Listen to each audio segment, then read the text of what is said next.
Also going on this time were other movements in England itself from a religious perspective.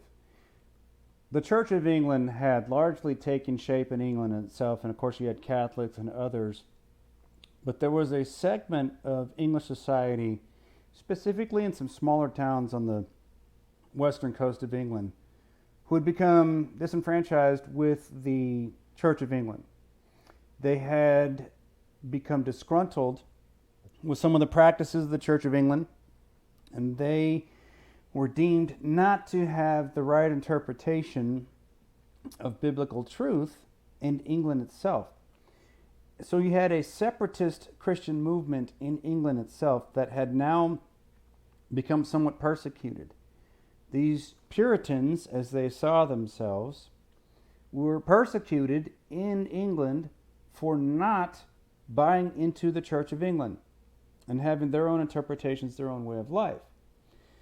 They would eventually seek passage to make their way to English North America, where they could live their truth while still being English subjects without the persecution of English society.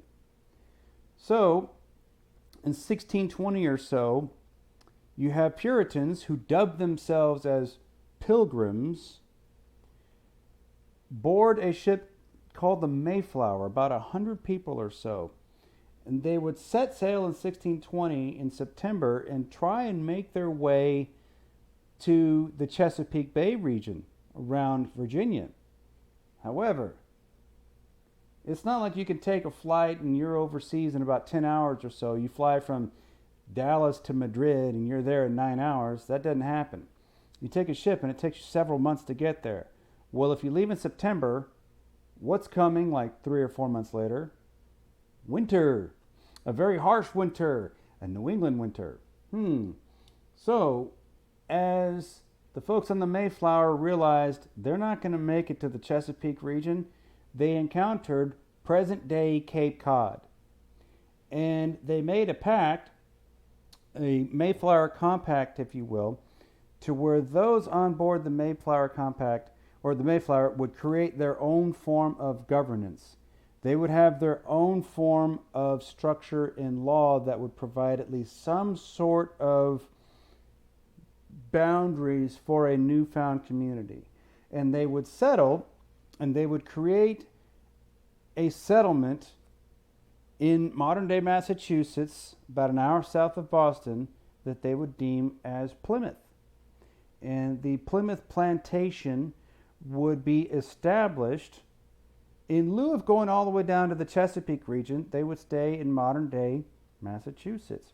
And they created their own governorship, and eventually they would create their own opportunity and their own relationships.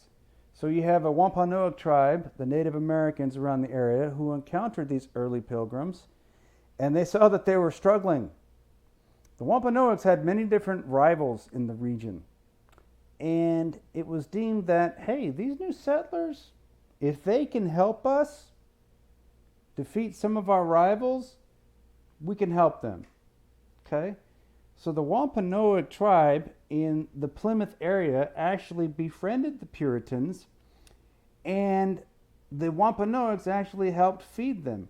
Modern day Thanksgiving was born around this time as the Wampanoag tribe befriended the Puritan settlers in the Plymouth region of modern day Massachusetts.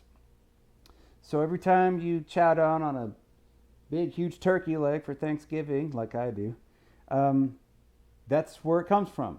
The Pilgrims settling Plymouth, befriending various different Native Americans in the area who had helped them survive. Eventually, many of those natives were wiped out due to exposure to smallpox. Okay?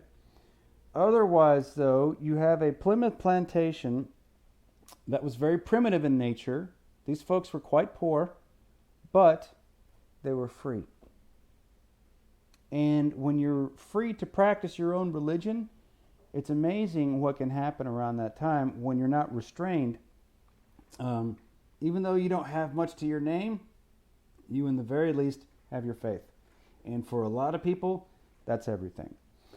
It was deemed Charles I, who was the son of King James, who took the throne after James died, chartered the Massachusetts Bay Company to settle that area. And that area would be deemed and dubbed as New England.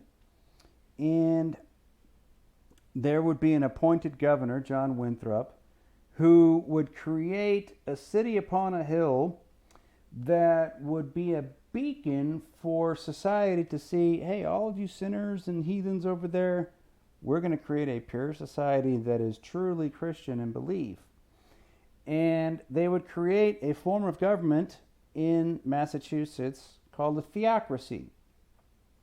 So, church in a theocracy is invariably indistinguishable from government. Okay? The church is the government, basically, in a theocracy. And in a twist of irony, the Massachusetts Bay Colony, whose founders, the Puritans, had fled England due to religious persecution, now became so steadfast in their puritanical beliefs that they did not tolerate anybody who did not believe in the puritanical message. So Puritans, once persecuted, now you become the persecutor. Gotta love how humans work, right? Okay? But otherwise, though, that is how Massachusetts was founded, and that is the idea behind puritanical view. And they had early struggles in the Plymouth plantation and elsewhere in Massachusetts. But one thing that invariably helped as they overcame some of the initial winter strife is that eventually you would see a rising number of families in these colonies. And families, as opposed to having all male settlers like you did in very early Jamestown, would now provide an opportunity for there to be A, reproduction, but then also a sense of community revolving around the family that's also faith-oriented. Okay, so now you're going to build something in these Massachusetts colonies that are going to overcome. They're eventually going to grow from there. So modern-day Massachusetts, in that part of what we now know as New England and those 5 region areas, are now founded. We're going to talk about some of the other areas in New England up next.